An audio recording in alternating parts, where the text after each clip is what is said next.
नमस्कार, news night में आप सभी का स्वागत है। मैं हूं निखिल सिंह और अगले 1 घंटे में बात करेंगे तमाम ताजा तरीन और महत्वपूर्ण खबरों की। न्यूज नाइट में बात होगी लोकसभा से पारित जम्मू कश्मीर से जुड़े 2 अहम विधेयकों की। सरकार इसे कश्मीरी पंडितों को उनका हक हकूक दिलाने वाला बिल करार दे रही है। क्यों है ये दोनों बिल जरूरी और क्या है इनमें खास, इस पर हमारी खास खबर और चर्चा होगी। इसके साथ ही बात करेंगे बयानवीर राजनेताओं की, डीएमके सांसद सेंथिल कुमार और कांग्रेस से तेलंगाना के भावी मुख्यमंत्री के विवादास्पद बयानों से जुड़ी सियासत की बात करेंगे। इसके साथ ही साथ दुनिया में सबसे तेजी से बढ़ती हुई इकॉनमी बने भारत के ग्रोथ स्टोरी भी दिखाएंगे। अगले 1 घंटे में होगी देश दुनिया की हर जरूरी खबर, दिखाएंगे खेल और अर्थ जगत की भी खबरें। शुरुआत हेडलाइंस के साथ।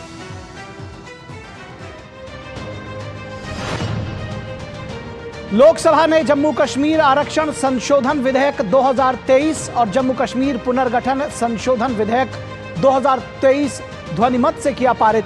गृह मंत्री अमित शाह ने कहा, विधेयक से वर्षों से विस्थापित कश्मीरी पंडितों को मिलेगा उनका हक, पिछड़े वर्ग को मिलेगा सम्मान। डीएमके सांसद सेंथिल कुमार और कांग्रेस तेलंगाना अध्यक्ष रेवंत रेड्डी के बयान पर भाजपा आक्रामक। कहा, देश को बांटने की राजनीति कर रही है कांग्रेस। अनुराग सिंह ठाकुर ने कांग्रेस पर सनातन धर्म का अपमान करने का लगाया आरोप। कांग्रेस की चुप्पी पर उठाए सवाल।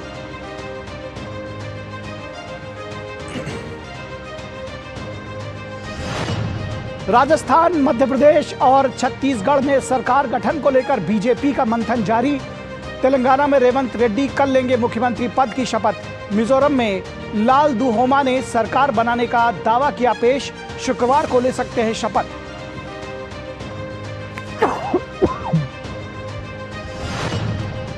चक्रवात मिगजॉम के कमजोर पड़ने के बाद राहत और बचाव का काम तेज। प्रभावित क्षेत्रों में एनडीआरएफ और एसडीआरएफ के साथ मानवीय मदद पहुंचाने में जुटी भारतीय वायुसेना।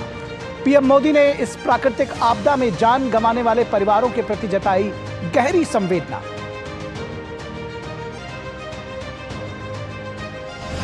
S&P ग्लोबल रेटिंग ने कहा, भारत 2030 तक दुनिया की तीसरी सबसे बड़ी अर्थव्यवस्था होगा। भारत की जीडीपी 2026 तक होगी 7%। भारत को बड़ा ग्लोबल मैन्युफैक्चरिंग हब बनने पर दिया जोर।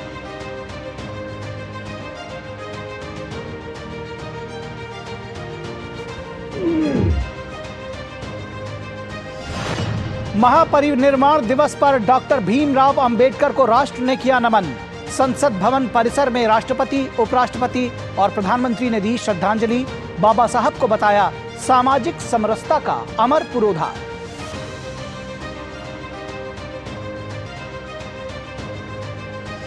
और गुजरात का गरबा हुआ ग्लोबल, यूनेस्को की अमूर्त सांस्कृतिक विरासत सूची में शामिल। गरबा उत्सव भक्ति, सामाजिक समानता और परंपरा का बड़ा प्रतीक।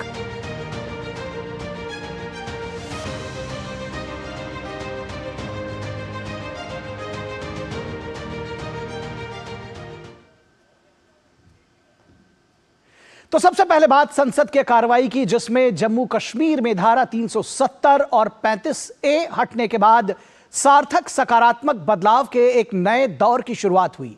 केंद्र सरकार इस बदलाव के साथ ही राज्य में समानता और एक रूपता लाती हुई दिख रही है। इसके तहत जम्मू कश्मीर से जुड़े 2 अहम बिल आज लोकसभा से पारित किए गए। सरकार इन्हें कश्मीरी पंडितों को उनका हक दिलाने वाला विधेयक बता रही है। गृह मंत्री अमित शाह ने जम्मू कश्मीर पुनर्गठन संशोधन बिल 2023 और जम्मू कश्मीर आरक्षण संशोधन विधेयक 2023 पर लोकसभा में बहस का जवाब भी दिया। जम्मू कश्मीर से संबंधित 2 अहम बिल पर हुई चर्चा का जवाब देते हुए गृह मंत्री अमित शाह ने कांग्रेस पार्टी पर निशाना साधा। गृह मंत्री ने कहा कि नेहरू जी ने कश्मीर को लेकर गलती ही नहीं, ब्लंडर किया था। गृह मंत्री ने कहा कि नेहरू ने पहले ही सीज फायर कर लिया था। नेहरूवियन ब्लंडर, नेहरू के समय में जो ब्लंडर हुआ था, इसके कारण कश्मीर को भुगतना पड़ा। मैं मान्यवर इस सदन में खड़ा रहकर आपके आसन के सामने जिम्मेदारी के साथ कहता हूं कि 2 बड़ी गलतियां जो पंडित जवाहरलाल नेहरू के प्रधानमंत्री काल में हुई, उनके लिए गए निर्णयों से हुई। इसके कारण सालों तक कश्मीर ने सहन करना पड़ा। एक सबसे बड़ी गलती, जब हमारी सेना जीत रही थी, पंजाब का एरिया आते ही सीज फायर कर दिया गया और पाक ऑक्यूपाई कश्मीर का जन्म हुआ। अगर सीज फायर 3 दिन लेट होता तो पाक ऑक्यूपाई कश्मीर आज भारत का हिस्सा। गृह मंत्री ने कहा कि ये बिल 70 वर्षों से जिन पर अन्याय हुआ, अपमानित हुए और जिनकी अनदेखी की गई, उनको न्याय दिलाने का ये बिल है। गृह मंत्री ने अनुच्छेद 370 हटाने के बाद जम्मू कश्मीर में आए बदलाव का भी अपने जवाब के दौरान विस्तार से जिक्र किया। जो अपमानित हुए और जिनकी अनदेखी की गई है, वो सभी लोगों को न्याय दिलाने का बिल है, उनको अधिकार दिलाने का। माननीय अध्यक्ष जी, ये बिल किसी भी समाज में जो डिप्राइव लोग होते हैं उनको आगे बढ़ाना चाहिए। ये भारतीय संविधान की मूल भावना है, परंतु उसके साथ साथ इसका सम्मान न कम हो, इस तरह से आगे बढ़ाना चाहिए। जम्मू कश्मीर पुनर्गठन संशोधन बिल 2023 के प्रावधानों के मुताबिक 2 सीटें कश्मीर विस्थापितों के लिए आरक्षित होंगी। इसमें से 1 महिला होना जरूरी है। 1 सीट पीओके के विस्थापित व्यक्तियों के लिए दी जाएगी। वहीं पहली बार 9 सीटें एसटी के लिए आरक्षित की गई हैं। एससी के लिए भी सीटों का आरक्षण किया गया है। परिसीमन आयोग की सिफारिश के पहले जम्मू में पहले 37 सीटें थीं, जिसे अब 43 कर दी गई है। कश्मीर में पहले 46 सीटें थीं, अब 47 हुई हैं। जम्मू कश्मीर विधानसभा में पहले 107 सीटें थीं, जो अब बढ़कर 114 हो गई हैं। गृह मंत्री ने बिल पर चर्चा के दौरान अपने जवाब में कहा कि प्रधानमंत्री मोदी ने अनुच्छेद 370 हटाया, जो एक अस्थायी प्रावधान था। आर्टिकल 370 के अंदर ऊपर टेम्पररी प्रोविजन लिखा गया था। टेम्पररी का मतलब क्या होता है? आजीवन अधिकार हो गया ना जी। कब का जाना चाहिए था, हिम्मत नहीं थी, नरेंद्र मोदी जी ने हिम्मत करी और धारा 370 को समाप्त किया। कोई वादा खिलाफी नहीं। एक स्पिरिट जो संविधान का था कि आर्टिकल 370 टेम्पररी है, ये टेम्पररी का दिन ही नहीं आता था। मोदी जी ने 5 अगस्त को वो दिन ला दिया और टेम्पररी था वो चला गया। गौरतलब है कि जम्मू और कश्मीर आरक्षण अधिनियम 2004 में संशोधन करता है और अनुसूचित जाति, अनुसूचित जनजाति और अन्य सामाजिक और शैक्षिक रूप से पिछड़े वर्ग के सदस्यों को नौकरियों और व्यावसायिक संस्थानों में प्रवेश में आरक्षण प्रदान करता है। अब ये दोनों अहम बिल लोकसभा से चर्चा के बाद पारित हो गए हैं। जिस तरह बिल को सदन में प्रमुख दलों का समर्थन मिला है, उससे इसी सत्र के दौरान इन विधेयकों के संसद से पारित होने की पूरी उम्मीद है। Parliament team, DD news, Delhi. तो बेहद अहम है ये दोनों विधेयक और आज हमारा विशेष भी इसी पर आधारित है। हमारी विशेष चर्चा इसी पर आधारित रहेगी। जम्मू कश्मीर नए कानूनों से लिखेंगे नई इबारत। आज हमारी विशेष चर्चा का विषय है जम्मू कश्मीर नए कानूनों से लिखेंगे नई इबारत। 2 नए कानून आज लोकसभा से पारित किए गए हैं और जल्द ही ये राज्यसभा से पारित होने के बाद जब राष्ट्रपति द्वारा साइन हो जाएंगे उसके बाद ये कानून बन सकेगा। तो इस कानून से नई इबारत लिखने की तैयारी है जम्मू कश्मीर में और यही आज हमारे विशेष का विषय है। जम्मू कश्मीर नए कानूनों से लिखेंगे नई इबारत। और इस विषय पर बातचीत करने के लिए हमारे साथ 2 खास मेहमान जुड़े हुए हैं। उनसे आपका तारुफ करा दें, उनका परिचय करा दें। हमारे साथ आरती टिक्कू जुड़ी हुई हैं, वरिष्ठ पत्रकार हैं। बहुत स्वागत है आरती जी। और हमारे साथ राकेश शुक्ला जुड़े हुए हैं, वरिष्ठ पत्रकार। राकेश जी बहुत स्वागत है। और राकेश जी, आपके साथ अगर शुरुआत करें और समझना चाहें कि आखिर किन मायनों में विशेष हैं ये दोनों कानून, क्या कुछ बदलाव लेकर आएंगे, क्यों जरूरी रहे ये कानून? सबसे महत्वपूर्ण इसमें ये है कि ये दोनों जो बिल पास हुए हैं वो जम्मू कश्मीर निवासियों के राजनीतिक, सामाजिक और जम्मू कश्मीर छोड़ के बाहर विस्थापित जीवन गुजार रहे कश्मीरी पंडितों के राजनीतिक न्याय दिलाने वाला है। आप देखें कि 90 के दशक में जिस तरीके के हालात वहाँ उत्पन्न हुए, बहुत सारे कश्मीरी पंडितों ने अपना पूरा संपत्ति छोड़ के जान बचा के आज भी विस्थापित के रूप में बड़े बड़े शहरों में, दिल्ली, हैदराबाद, बेंगलुरु जैसे शहरों में रह रहे हैं। और दूसरा, वहाँ पे आपके रिफ्यूजी कैंप में भी वो अपना जीवन गुजार रहे हैं। जिनके पास जम्मू कश्मीर को समृद्धशाली बनाने की शक्ति थी, सुंदर कश्मीर को लेके वो चल रहे थे, सांस्कृतिक विरासत को लेके चल रहे थे, आज उन्हें विस्थापन का जीवन गुजारना पड़ रहा। 2019 में जब धारा 370 हटाई गई, हटाने के बाद अब विस्थापित लोगों को पुनर्स्थापित का एक प्रयास केंद्र सरकार की तरफ से किया जा रहा। वो प्रयास तभी सफल होगा जब आप सीमावर्ती क्षेत्रों में रहने वाले समाज के लोगों को सामाजिक न्याय दे पाएंगे और बाहर रहने वाले कश्मीरी पंडितों को वहाँ पे राजनीतिक न्याय दे पाएंगे। और इसीलिए देखिए, ये दोनों विधेयक, चाहे वो आरक्षण का हो और चाहे दूसरा वाला बिल हो, ये दोनों बिल कहीं ना कहीं जम्मू कश्मीर में रहने वाले और जम्मू कश्मीर के पुराने बासिंदों को न्याय देने वाले बिल साबित होंगे। जी, निश्चित तौर पर। आरती टिक्कू जी, आपका क्या टेक है इसमें, क्योंकि ये बार बार कहा जा रहा है कि ये कश्मीरी पंडितों को उनका हक हकूक जो है वो दिलाने वाला कानून साबित होगा जब ये पारित हो जाएगा। किस तरह से इसको देखती हैं, क्या कहना है आपका? देखिए, मुझे लगता है कि गृह मंत्री अमित शाह जी ने जो आज तो एक जो भाषण दिया और जो दो अहम बिल लाए, वो यकीनन ऐतिहासिक ब्लंडर्स जो नेहरू जी से हुए, वो सीज फायर की बात जो उन्होंने की, और दूसरी बात जो दूसरा ब्लंडर जो उन्होंने किया 370 देकर, 35A देकर, उसकी वजह से ऐतिहासिक तौर पे कश्मीरी हिंदू हमेशा डिप्राइव्ड रहे अपने अधिकारों से। कई सारे इश्यूज में 1989-90 से पहले की दशा भी जो कश्मीरी पंडितों की थी कश्मीर में, वो बहुत अच्छी नहीं थी। लेकिन 1990 में जब विस्थापन हुआ कश्मीरी हिंदुओं का, नरसंहार हुआ और उसकी वजह से 3 लाख से भी ज्यादा कश्मीरी हिंदू बिखर गए, और बहुत ही भावुक स्पीच दिया गृह मंत्री ने। उनकी आवाज में, उनके शब्दों में पूरी ऑनेस्टी थी और उन्होंने बहुत ही अच्छे तरीके से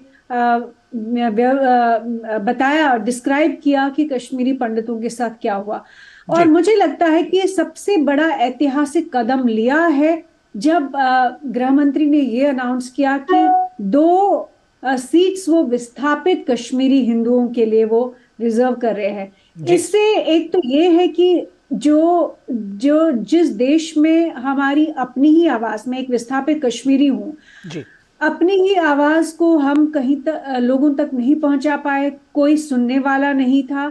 जब तक 2019 5 अगस्त को जो फैसला लिया गया, 370 हटाया गया, 35A हटाया गया, उसकी वजह से जो एक पैराडाइम शिफ्ट आया जम्मू कश्मीर में, और जम्मू कश्मीर को पूरे देश के साथ जोड़ा गया पूरी तरह से कानूनन, और जो कमियां रह गई थी 370 और 35A की वजह से, जो जुल्म हुआ था 35A और 370 की वजह से, वो एक तो पूरा हुआ। और दूसरा, जो विस्थापित कश्मीरी हिंदू जो पिछले 30-33 साल से जो कोशिश कर रहे थे कि ये देश उनकी आवाज सुने, ये देश जान सके कि उनके साथ क्या हुआ, और ये उन हालातों में हुआ जब कश्मीरी हिंदुओं के अधिकार कश्मीर में नहीं थे, और वो इसी कारण थे क्योंकि 35A और 370 की वजह से कश्मीरी हिंदू दबा रहा,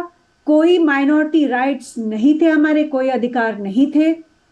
और आज पहली बार 75 साल में गृह मंत्री ने वो जो हिस्टोरिक, ऐतिहासिक भूल नेहरू जी से हुई, उसको वापस रिवर्स करने की पूरी उन्होंने अपनी क्षमता भी दिखाई और पूरी कमिटमेंट भी दिखाई। और मैं कहती हूँ कि मैं एज अ विस्थापित कश्मीरी हिंदू के नाते मैं ये कह रही हूँ कि ये बहुत बड़ा ऐतिहासिक कदम है। इसकी वजह से जितना भी जुल्म कश्मीरी हिंदुओं के साथ हुआ, ये धीरे धीरे जो है वो रिवर्स होगा, और हमारा रिटर्न और रिहैबिलिटेशन की जो बात होती है कि कश्मीरी हिंदुओं का अपना होमलैंड, अपनी जगह वो वापस जा सके, अपने घर वो वापस जा सके, ये पहला बड़ा कदम होगा। और ऐतिहासिक तौर पे ये कश्मीरी हिंदुओं के साथ जो 75 साल में कुछ गवर्नमेंट ऑफ इंडिया की पॉलिसीज की वजह से जो जुल्म हुआ, वो उसमें भी मलहम और उसमें भी मैं कहूंगी कि रुकावट होगी। जी राकेश जी, इस दोनों कानून में आप देखेंगे कि SC ST चाहे फिर वो जो विधानसभा है उसमें सीटें बढ़ाने की बात हो या फिर रिजर्वेशन देने की बात हो, SC ST OBC जो वंचित तबके हैं उनके साथ न्याय करने की कोशिश की गई है और कोशिश इस बात की जा रही है कि एक देश में एक विधान एक कानून रहे और इस पर कहीं ना कहीं ये खरा उतरता हुआ नजर आ रहा है। आप क्या कहेंगे? जम्मू कश्मीर में एक झंडा एक विधान एक संविधान का नारा सबसे पहले श्यामा प्रसाद मुखर्जी जी ने दिया था, उन्होंने बलिदान भी दिया। विषय ये था कि आखिर ये व्यवस्था क्यों नहीं बन पाई। ये व्यवस्था इसलिए नहीं बन पाई क्योंकि कहीं ना कहीं जो दिल्ली में बैठे हुए शासक थे वो नहीं चाह रहे थे कि जम्मू कश्मीर के शासकों के कामकाज में हम हस्तक्षेप करें। इसी वजह से ऐसी विसंगतियां पैदा हुई जो भारत के मुकुट कहे जाने वाले जम्मू कश्मीर की हालात को ही पूरा बिगाड़ दिए। आप देखेंगे पहले कांग्रेस और तमाम विपक्षी दल की तरफ से ये दावा किया जाता था कोई भी व्यक्ति कोई भी शासक धारा 370 नहीं हटा सकते, अनुच्छेद 35 को नहीं हटाया जा सकता।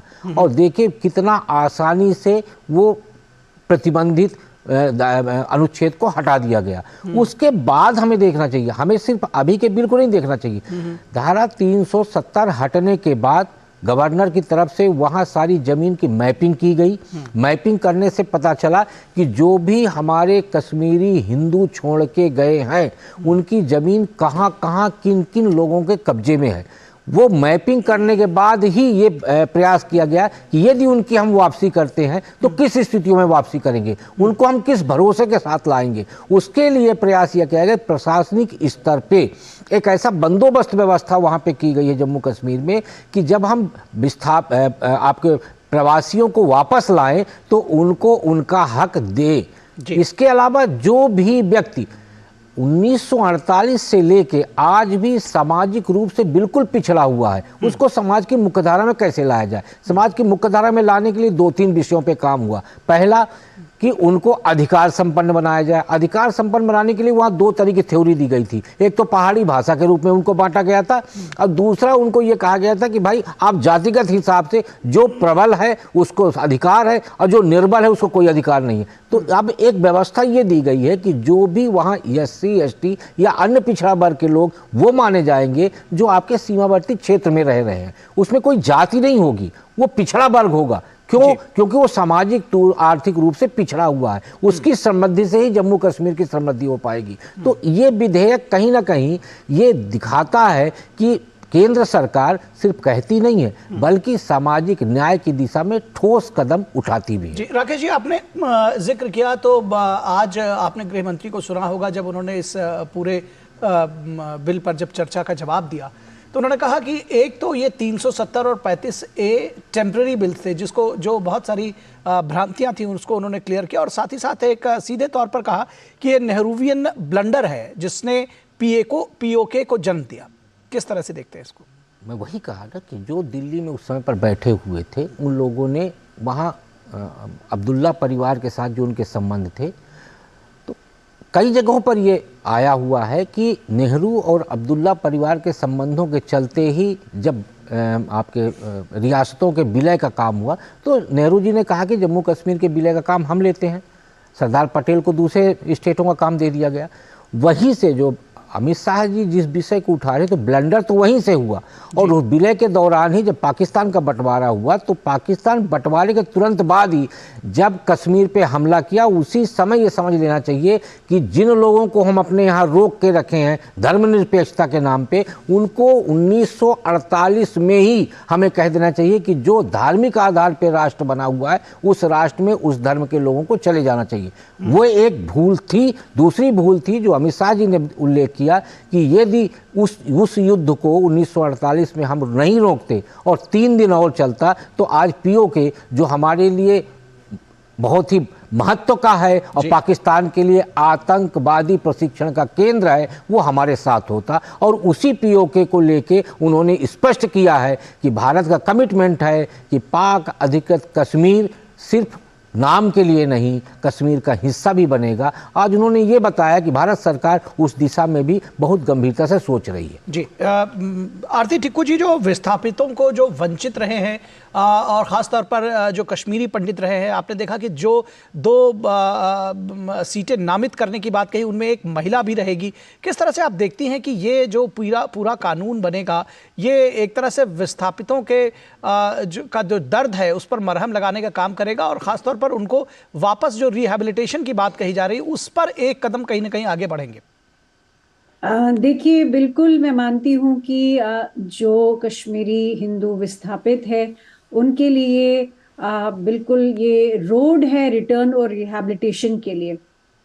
क्योंकि कोई भी समुदाय जो है, कोई भी सोसाइटी जो है, जब तक उसके पास लेजिस्लेटिव पावर्स नहीं हो, जब तक उसके पास अपनी बात रखने का कोई प्लेटफॉर्म ना हो जहां पूरा देश उसे सुन सके, और जब तक उसके पास वो अधिकार ना हो जिससे वो अपने समुदाय की भला करने के लिए वो ताकत ना हो, तब तक कोई भी ऐसा समुदाय जिसके साथ नरसंहार हुआ हो, जो विस्थापित हुआ हो, वो वापस नहीं लौट सकता है। वो रिटर्न एंड रिहैबिलिटेशन पॉसिबल नहीं है।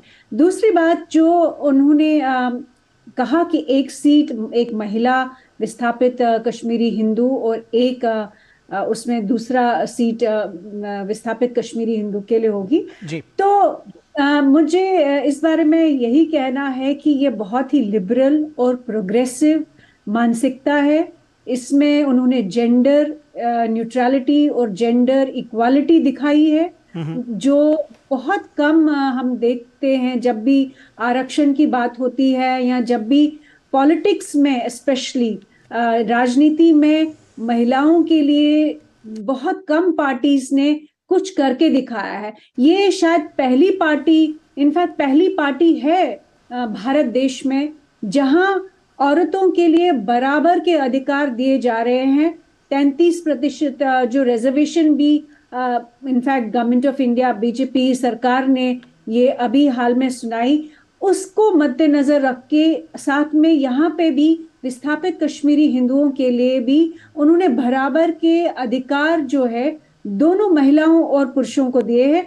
तो मैं कहूंगी कि ये बहुत बड़ा ऐतिहासिक कदम है। साथ ही साथ एक बहुत ही अच्छी विचारधारा, खुले दिमाग वाली विचारधारा का एक प्रमाण है। आरती जी, ये जो कानून है ये भरोसा जगाता है जो कश्मीरी विस्थापित है उनमें? अब बिल्कुल भरोसा जगाएगा, दिखाएगा भी। और मुझे लगता है कि विस्थापित कश्मीरी हिंदू आज की दिन में आपने देखा कि 33 सालों में कश्मीरी हिंदुओं ने रेफ्यूजी कैंप्स में रहे। मेरी अपनी फैमिली रेफ्यूजी कैंप में थी, लेकिन बहुत मेहनत करके, बहुत परिश्रम करके कश्मीरी हिंदुओं ने अपनी जगह बनाई है भारतीय समाज में। लेकिन उनके पास कोई भी कानूनन या लेजिस्लेटिव पावर्स या पॉलिटिकल पावर नहीं है। अभी तक 33 साल में कोई पॉलिटिकल पावर नहीं है। पहली बार होगा कि 33 साल के बाद एक पार्टी और इस सरकार ने अमित शाह जी के अंडर, प्राइम मिनिस्टर मोदी के अंडर, इस समुदाय को पॉलिटिकल पावर मिलेगा। और वो बहुत इंपॉर्टेंट है किसी भी समाज के लिए जो विस्थापित हुआ हो या जिनके साथ नरसंहार किया हो। जी जी राकेश जी, आज गृह मंत्री ने सदन में बहुत विस्तार से बताया कि किस तरह से जो आतंक से जुड़ी हुई घटनाएं हैं, जो पथराव थी 2600 से ज़्यादा होता था 2010 में, 2023 में एक भी नहीं हुआ, घुसपैठ की 70 घटनाएं हुई थी, वो किस तरह से और कम होती चली गई। तो वो जो आतंक वाला और जो कानून व्यवस्था वाला मुद्दा है वो साफ तौर पर किस तरह से कमी आई वो देखी जा सकती है। बात विकास की, डेवलपमेंट की होती है, उसका भी एक बड़ा पैराडाइम शिफ्ट आया है जम्मू कश्मीर में 2019 के बाद से। किस तरह से उसको देखते हैं और आपको लगता है कि ये कानून बन जाने के बाद वो जो गति है वो और तीव्र होगी? देश में 2 हिस्सों को हमेशा अलग करके रखा गया, एक जम्मू कश्मीर को, एक पूर्वोत्तर को। आप देखेंगे अभी तक की सरकारों ने कभी भी नॉर्थ ईस्ट को इस तरीके से कनेक्ट नहीं किया कि वो लोग अपने को भारतीय माने और भारत के लोग भी नॉर्थ ईस्ट के साथ किसी तरह से संपर्क संबंध बना सके। जी, जम्मू कश्मीर के साथ भी यही हुआ। आप देखिए जब भारत में जीएसटी लागू की गई जीएसटी के प्रावधान से ही जम्मू कश्मीर को भारत का हिस्सा बनाने का प्रयास शुरू हो गया। जम्मू कश्मीर के लोगों को भी ये विश्वास दिया जाने लगा कि भारत के अन्य हिस्से और जम्मू कश्मीर दोनों में कोई अलगाव नहीं है, दोनों एक है। और उस कड़ी को आप देखिए, अब आगे चलते चलते आज एयरपोर्ट कनेक्टिविटी में आप देखेंगे तो जम्मू कश्मीर में फ्लाइट आने जाने की संख्या बढ़ गई है। पर्यटकों के आवक जावक की संख्या देखेंगे तो कम से कम 5 गुना की वृद्धि हुई है। जम्मू कश्मीर पहुंचने के लिए आप रोड कनेक्टिविटी देखेंगे तो नितिन गडकरी जी, केंद्रीय सड़क परिवहन मंत्री, बार बार ये बात बताते हैं कि लेह लद्दाख जम्मू, श्रीनगर से लेह लद्दाख और मनाली से लेह लद्दाख को लेकर कम से कम 18 टनल वो बना रहे हैं। और उनका ये कहना है कि हम लोग सुना करते थे कि कश्मीर से कन्याकुमारी तक सड़क होगी, वो आज साफ तौर पे हो रहा है कि कश्मीर का व्यक्ति भी कन्याकुमारी जा सकता है और कन्याकुमारी का व्यक्ति भी सड़क से कश्मीर जा सकता है। यानी कश्मीर में धारा 370 हटने के बाद जो उल्लेख गृह मंत्री अमित शाह जी हाउस में कर रहे हैं, ये सच्चाई है कि अक्सर पथराव जो होता था, आज पथराव करने वाले लोग वहाँ से नहीं गए हैं, वही हैं, लेकिन वो सुधर क्यों गए, वो बिगड़े हुए क्यों थे? ऐसे कौन से अलगाववादी तत्व थे जिनको कहाँ से ताकत मिलती थी कि वो वहीं के नागरिकों को सुधरने की बजाय बिगाड़ने का प्रयास कर रहे थे? और आज वही अलगाववादी क्यों लुप्त प्राय हो गए हैं? जी जी, निश्चित तौर पर तो ये दोनों जो बिल है वो भी एक बड़ा बदलाव लेकर आएंगे। जो बदलाव की जो गति है, सार्थक सकारात्मक बदलाव की, उसको और तीव्र कर देंगे। आरती टिक्कू जी, बहुत शुक्रिया हमारे साथ जुड़ने के लिए, और राकेश शुक्ला जी, आपका भी बहुत शुक्रिया हमारे साथ जुड़ने के लिए और अपने विचार साझा करने के लिए। और रुकेंगे एक छोटे से ब्रेक के लिए, कहीं मत जाइएगा, जल्द हाजिर होंगे। साल, बरस और सदी नहीं, एक युग गुजर जाएगा। उम्र न पूछो वंडर की, जब फर्क नजर आएगा। वंडर सीमेंट, फर्क नजर आएगा। गोल्डी छोले मसाले, जहाँ जाए रिश्ते बनाए, जहाँ जाए रिश्ते बनाए, गोल्डी मसाले। Got it। सोचिए, अगर असल जिंदगी में ऐसी हालत हो तो कितनी मुश्किलें होती हैं, लेकिन शुक्र है बैंकिंग के लिए नहीं। अगर आपकी उम्र 70 साल से अधिक हो या आप दिव्यांग हो तो बैंक आपको कुछ जरूरी बैंकिंग सुविधाएं घर बैठे बैठे दे सकता है। आरबीआई कहता है, जानकार बनिए, सतर्क रहिए। अब क्या देख रहे हो पापा? तुम कहते हो ना कि स्टॉक मार्केट में बहुत सोच समझकर इन्वेस्ट करना चाहिए, बस थोड़ा सा ज्ञान ले रहा हूँ। किससे? हर एक स्टॉक्स एक्सपर्ट है, मस्त एजुकेशनल वीडियोस बनाता है और अच्छी इन्वेस्टमेंट की टिप्स भी देता है। पापा, इन वीडियोस पे ना जाएं, अपना रिसर्च खुद करें या सेबी रजिस्टर्ड इन्वेस्टमेंट एडवाइजर से संपर्क करें। एजुकेशन के नाम पर कुछ इन्फ्लुएंसर्स अक्सर इन्वेस्टर को मिसगाइड करते हैं, नुकसान आपका होगा। समझकर इन्वेस्ट कर। मास्टर जी। अरे करुण, तुम शहर से कब वापस आए? परसों आया मास्टर जी, माँ का बार बार फोन। अच्छा गिरधर, तुमने जो जानकारी दी उससे मेरे बेटे का काफी भला हुआ। Thank you sir.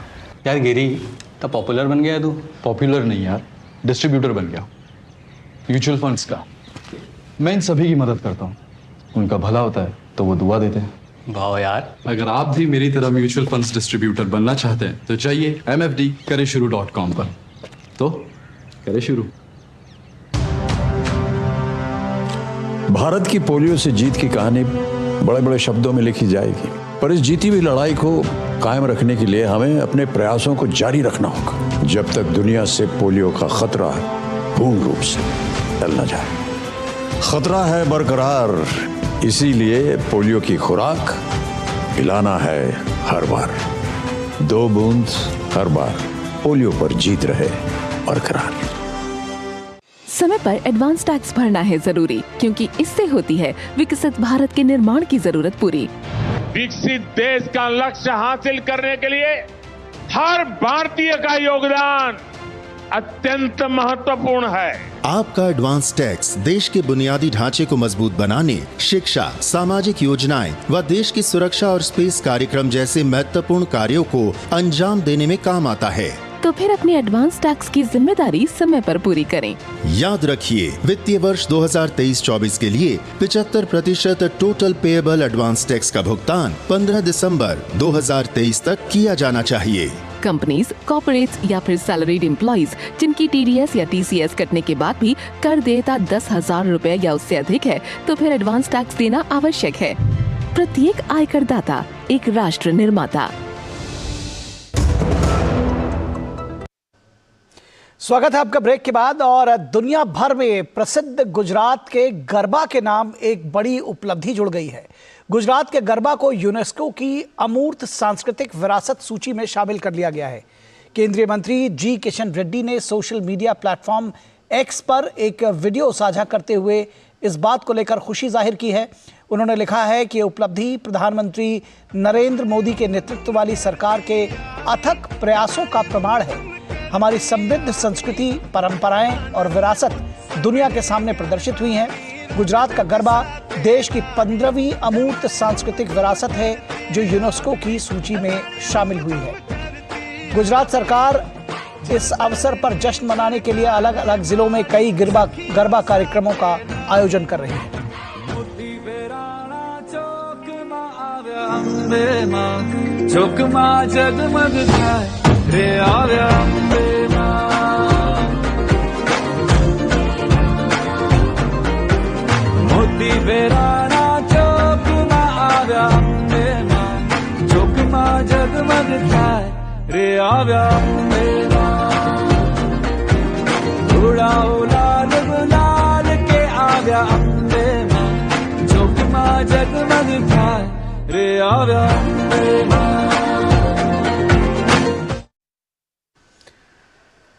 By diluting socioeconomic, gender and religious structures, it continues to be inclusive of diverse and marginalized communities, thus strengthening social bonds. The file includes an excellent supporting video as well as demonstrates broad support for nomination. Notes that the element is a means of collective celebration. Garba promotes unity in diversity and fosters social equality by bringing together people of all genders, religions and socio-economic backgrounds. This element is recommended for inscription on the representative list. Thank you. Thank you very much. May we have the draft decision?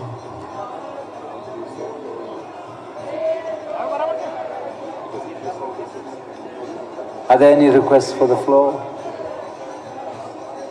I don't see any. I therefore declare draft decision 18.com.8.b.32 adopted. Congratulations, India. Your Excellency, you have the floor.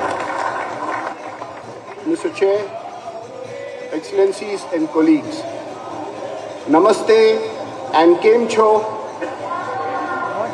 It is with great pride and happiness that on behalf of my country, India, I welcome the inscription of the Garba of Gujarat on the representative list of the intangible cultural heritage of humanity under agenda item number 18.com.8.b.32 with reference to nomination file number 01962. Today, 6th December, this day of this inscription will be remembered as a day of celebration, not just in the state of Gujarat, not just in all of India, but also in countries in Africa, the SIDS, and the world where the Indian diaspora lives. I take this opportunity to thank UNESCO, the Ministry of Culture, Government of India, the local community involved, and all those who participate in Garba, to experience the Garba dance, to wear its exquisitely handcrafted costumes. I invite you to visit India, to visit Gujarat during the Navratri festival and enjoy the experience of a lifetime.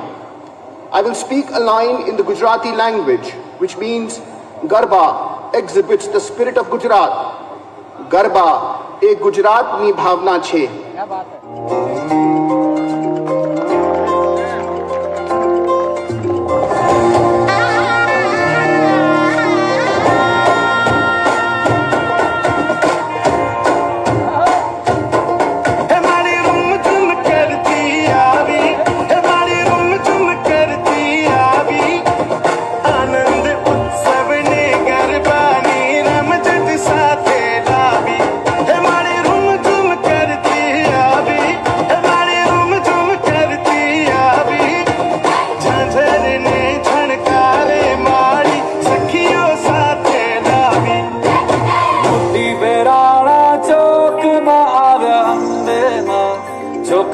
जगमग थाय रे आर्या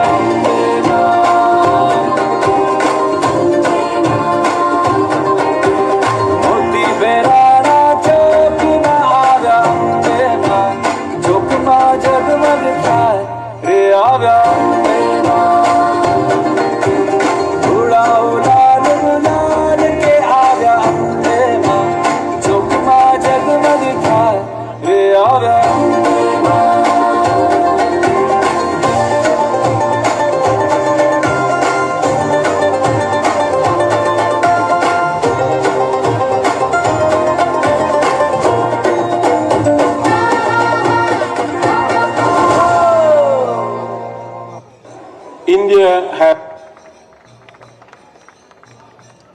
ગુજરાતની ગૌરવશાળી આ ક્ષણે શક્તિ સ્વરૂપા માં જગદંબાની જય જયકાર કરીએ.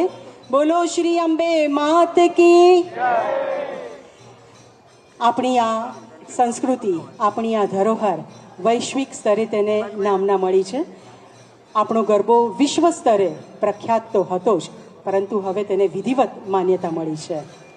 હવે પછી મંચ ઉપર આવી રહ્યો છે રાસ. ગરબાની સાથે જ બોલાતો આ એક બીજો શબ્દ છે રાસ. ગરબો તાળી અને ચપટી અને ઠેસ સાથે રમાય છે, જ્યારે રાસ દાંડિયા સાથે. તો આવો પ્રસ્તુત છે મણિયારો.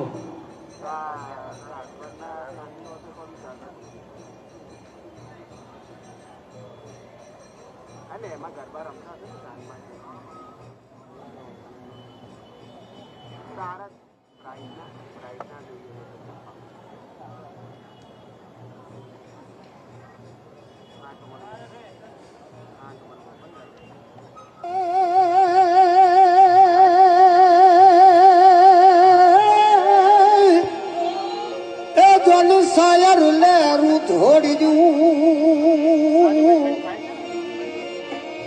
સાયર લેરું થોડ્યું મુજા ઘટમાં ઘણે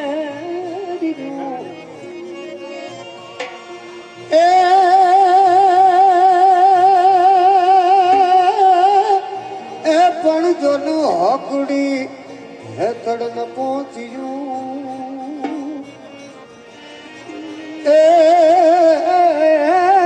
કાક દૂધી પડ્યું.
तो हमारी सभ्यता, संस्कृति, कला, विरासत का परचम पूरी दुनिया में लहरा रहा है और आप सीधा प्रसारण देख रहे थे अहमदाबाद से, जहां गुजरात से, जहां पर यूनेस्को को अमूर्त सांस्कृतिक विरासत सूची में शामिल किया गया है और उससे जुड़ा हुआ एक कार्यक्रम था। फिलहाल हम आपको बता दें कि प्रधानमंत्री नरेंद्र मोदी ने गरबा को यूनेस्को की अमूर्त सांस्कृतिक विरासत सूची में शामिल करने पर ढेरों ढेर बधाइयाँ दी हैं। उन्होंने एक्स पर अपने संदेश में लिखा कि गरबा हमारे जीवन, एकता और गहरी परंपराओं का उत्सव है। अमूर्त विरासत सूची में इसका शामिल होना भारतीय संस्कृति के सौंदर्य को दर्शाता है।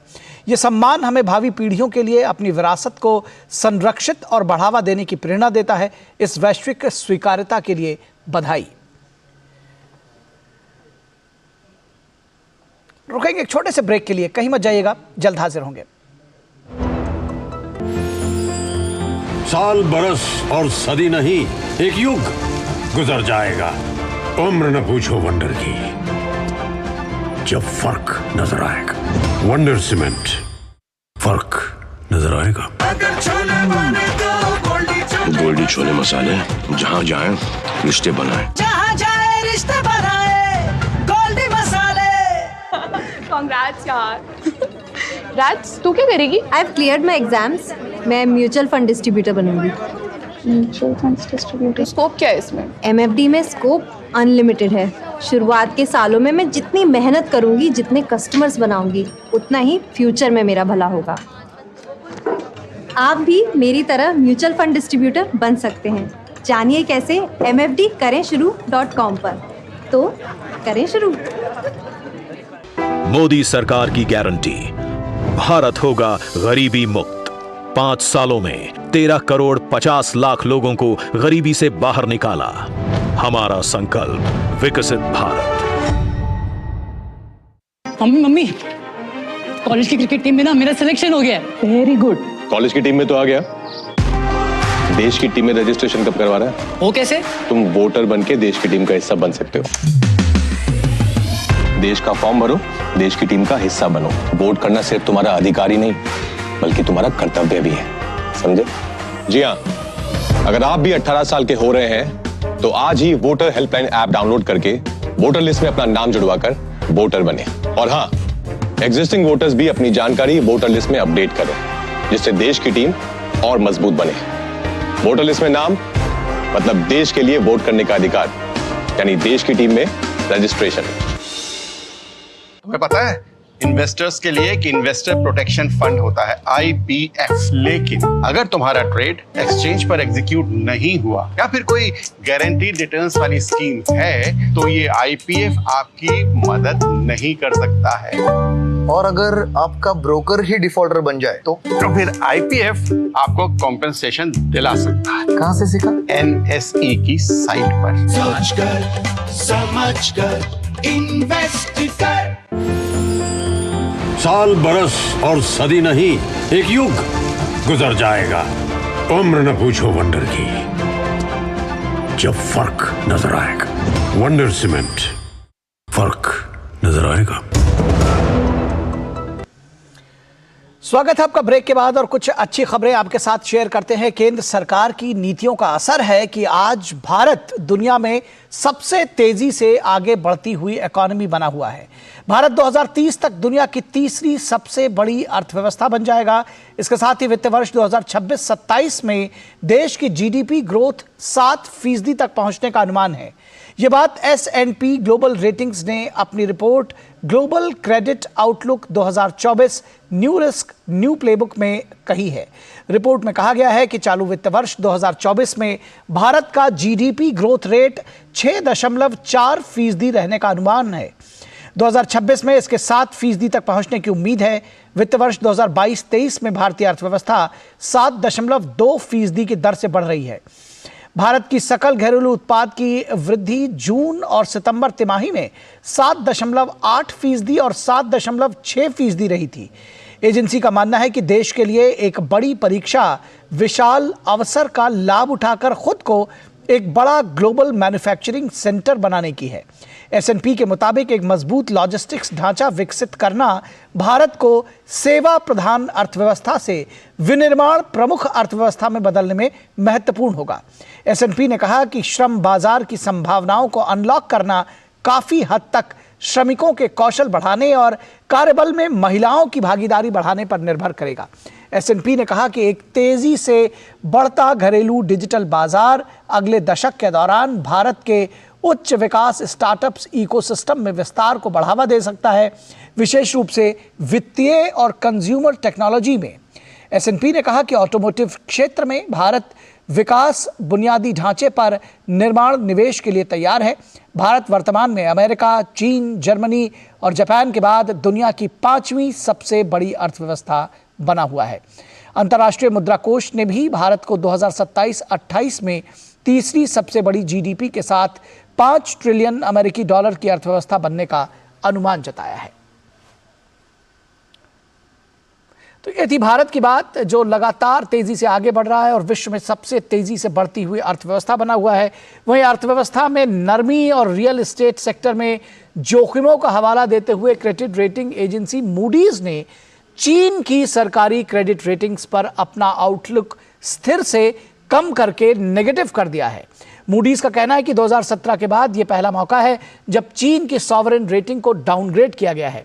दर्जनों रियल एस्टेट डेवलपर के डिफॉल्ट होने के चलते दुनिया की दूसरी सबसे बड़ी अर्थव्यवस्था 2020 से धीमी गति से प्रगति कर रही है। इस संकट के चलते चीन के कई बैंक्स के सामने अपना अस्तित्व बचाना मुश्किल हो रहा है। क्रेडिट रेटिंग्स फर्म ने कहा कि उसे उम्मीद है कि चीन की अर्थव्यवस्था 2024 और 2025 में 4% की वार्षिक गति से बढ़ेगी, जो दशक के शेष सालों में 3.8% तक रह जाएगी। मूडीज ने कहा कि बूढ़ी होती आबादी जैसे कारणों के चलते 2030 तक संभावित विकास में लगभग 3.5% की गिरावट आएगी। हालांकि चीन के वित्त मंत्रालय ने मूडीज के डाउनग्रेड से निराशा जताते हुए कहा है कि उनकी अर्थव्यवस्था सकारात्मक रुझान को बनाए रखेगी। तो अर्थव्यवस्था से जुड़ी इस प्रमुख खबर पर बातचीत करने के लिए हमारे साथ प्रमुख अर्थशास्त्री जो कि आईसीआईसीआई सिक्योरिटीज़ के प्रमुख हैं प्रसेनजीत के बसु हमारे साथ जुड़े हुए हैं। प्रसेनजीत जी, स्वागत है आपका। सबसे पहले तो आपसे समझना चाहेंगे कि इस जो S&P की रेटिंग आई है भारत के विशेष संदर्भ में, उसके पीछे का लॉजिक आप किस तरह से देखते हैं? क्या प्रमुख वजह है, क्या प्रमुख फैक्टर्स हैं हमारे इकॉनमी के जो जिस तरह से इसके पीछे इकॉनमी जिस तरह से स्ट्रांग आगे बढ़ रही है?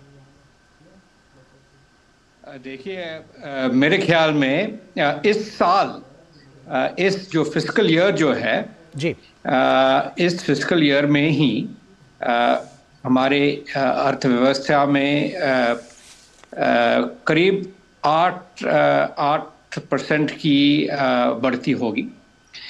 मेरा जो फोरकास्ट है वो है 7.9% इस साल और अगले साल 8.4%।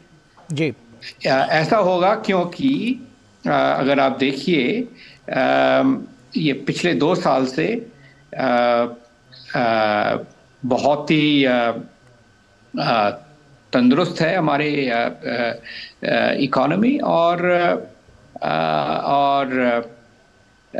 फिक्स्ड इन्वेस्टमेंट स्पेंडिंग जो है, इन्वेस्टमेंट स्पेंडिंग पिछले क्वार्टर में 11% की बढ़ती हुई है उसमें।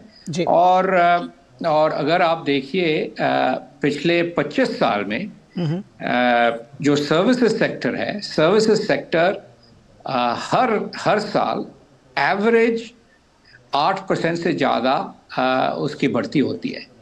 और अगर इकोनॉमी के आधा जो अंश है, आधा अंश में सर्विसेज जो आधा अंश है, वहाँ अगर 8% हर साल उसकी बढ़ती हो तो दूसरों जो क्षेत्र हैं जैसे कि मैन्युफैक्चरिंग, अगर मैन्युफैक्चरिंग की हालात अच्छी होती है तो फिर 8% से ज़्यादा हमारी इकोनॉमी बढ़ेगी। तो अगर आप इस साल देखिए, इस पिछले जो क्वार्टर के जो नंबर्स आए हैं, सेकेंड क्वार्टर जुलाई सितंबर की जो क्वार्टर थी, उसमें 4 सेक्टर्स ऐसे थे जिसमें 10% से ज़्यादा बढ़ती हुई है year on year. Manufacturing, construction, mining और यूटिलिटीज़, ये चारों में 10% से ज़्यादा बढ़ती हुई है। तो मेरे ख्याल में अगले 2 क्वार्टर भी हम देखेंगे कि मैन्युफैक्चरिंग 9% से ज़्यादा बढ़ेगी और इसके वजह से इकोनॉमिक ग्रोथ, जो जीडीपी ग्रोथ जो है 8% से ज़्यादा होगा। तो इस अगले 2 क्वार्टर ऐसा होगा और जो FY25 जब शुरू होगी उस पे भी हम देखेंगे 8.4% growth for the whole year. तो ऐसा है। और ये जो है, जो S&P के फोरकास्ट है जो 6.4%, ये बहुत ही पेसिमिस्टिक नंबर है मेरे ख्याल में, क्योंकि ये लोग ठीक से नहीं देख रहे हैं। अगर अर्थव्यवस्था में ठीक से ध्यान दे जाए तो हमारे जो इन्वेस्टमेंट ड्रिवन ग्रोथ जो है उसके वजह से 8% से ज़्यादा बढ़ती होगी पूरे जीडीपी में। बिल्कुल। और ये जो है, this will make India the fastest growing economy in the world by a long way. जी बिल्कुल। और जो बात आपने कहा कि ये जो आंकड़े हैं कहीं ना कहीं कई बार ऐसा लगता है कि पेसिमिस्टिक है, क्योंकि जो हमारा अनुमान है वो 2027 तक ही तीसरी सबसे बड़ी अर्थव्यवस्था बनने का, और जिस ग्रोथ ट्रैजेक्टरी पर हम चल रहे हैं निश्चित तौर पर वो अभूतपूर्व है और उसके बहुत सारे फैक्टर्स हैं कि वो लगातार आगे भी जारी रहेगी। फिलहाल बहुत शुक्रिया इस तमाम बातचीत और जानकारी के लिए प्रसेनजीत दा। और रुकेंगे एक छोटे से ब्रेक के लिए, कहीं मत जाइएगा, जल्द हाजिर होंगे। साल, बरस और सदी नहीं, एक युग गुजर जाएगा। उम्र न पूछो वंडर की, जब फर्क नजर आएगा। वंडर सीमेंट, फर्क नजर आएगा। गोल्डी छोले मसाले, जहाँ जाए रिश्ते बनाए, जहाँ जाए रिश्ते बनाए, गोल्डी मसाले। मोदी सरकार की गारंटी, सबका अपने पक्के घर का सपना होगा पूरा। 4 करोड़ पक्के घरों का निर्माण, हमारा संकल्प विकसित भारत। मम्मी, कॉलेज की क्रिकेट टीम में ना मेरा सिलेक्शन हो गया है। Very good. कॉलेज की टीम में तो आ गया, देश की टीम में रजिस्ट्रेशन कब करवा रहा है? वो कैसे? तुम वोटर बन के देश की टीम का हिस्सा बन सकते हो। देश का फॉर्म भरो, देश की टीम का हिस्सा बनो। वोट करना सिर्फ तुम्हारा अधिकार ही नहीं बल्कि तुम्हारा कर्तव्य भी है, समझे? जी हाँ, अगर आप भी 18 साल के हो रहे हैं तो आज ही वोटर हेल्पलाइन ऐप डाउनलोड करके वोटर लिस्ट में अपना नाम जुड़वाकर वोटर बने। और हाँ, एग्जिस्टिंग वोटर्स भी अपनी जानकारी वोटर लिस्ट में अपडेट करें, जिससे देश की टीम और मजबूत बने। वोटर लिस्ट में नाम मतलब देश के लिए वोट करने का अधिकार, यानी देश की टीम में रजिस्ट्रेशन। अब क्या देख रहे हो पापा? तुम कहते हो ना कि स्टॉक मार्केट में बहुत सोच समझकर इन्वेस्ट करना चाहिए, बस थोड़ा सा ज्ञान ले रहा हूं। किससे? हर एक स्टॉक्स एक्सपर्ट है, मस्त एजुकेशनल वीडियोस बनाता है और अच्छी इन्वेस्टमेंट की टिप्स भी देता है। पापा, इन वीडियोस पे ना जाएं, अपना रिसर्च खुद करें या सेबी रजिस्टर्ड इन्वेस्टमेंट एडवाइजर से संपर्क करें। एजुकेशन के नाम पर कुछ इन्फ्लुएंसर्स अक्सर इन्वेस्टर को मिसगाइड करते हैं, नुकसान आपका होगा। सोच कर, समझ कर, इन्वेस्ट कर। Ashutosh Verma, mutual funds distributor. अरे सर जी, म्यूचुअल फंड वाले खुद ही कहते रहते हैं डायरेक्ट इन्वेस्टमेंट कर लो। सारे डायरेक्ट इन्वेस्टमेंट करेंगे तो आपका कौन पूछेगा? हम यहाँ क्यों बैठे हैं? गड्डी सीखने के लिए? सर जी, म्यूचुअल फंड्स का भी सेम फंडा है। शुरुआत में किसी ना किसी को तो म्यूचुअल फंड्स की सारी जानकारी देनी होगी ना। मैंने भी शुरुआत करनी। आप भी मेरे तरह म्यूचुअल फंड्स डिस्ट्रीब्यूटर बन सकते हैं। जानिए कैसे mfdkarenshuru.com पर। तो करें शुरू।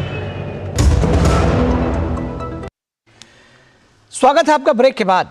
और चक्रवाती तूफान मिगजॉम को लेकर राहत भरी खबर है कि ये अब गहरे दबाव में तब्दील हो गया है और ये धीरे धीरे कमज़ोर होता जा रहा है। हालांकि इस तूफान ने दक्षिण भारत और ख़ासतौर पर तमिलनाडु में खासा नुकसान पहुंचाया।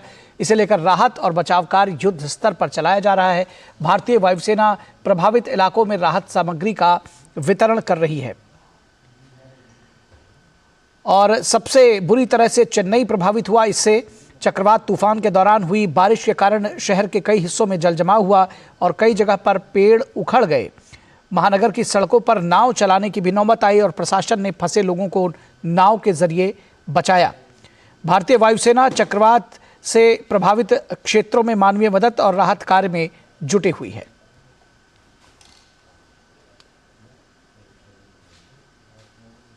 तो न्यूज़ नाइट के इस अंक में बस इतना ही, लेकिन आपको चलते चलते छोड़े जाएंगे देश की कुछ महत्वपूर्ण खबरों पर। आप देखिए इन्हें फटाफट अंदाज में और हमें दीजिए इजाजत। नमस्कार।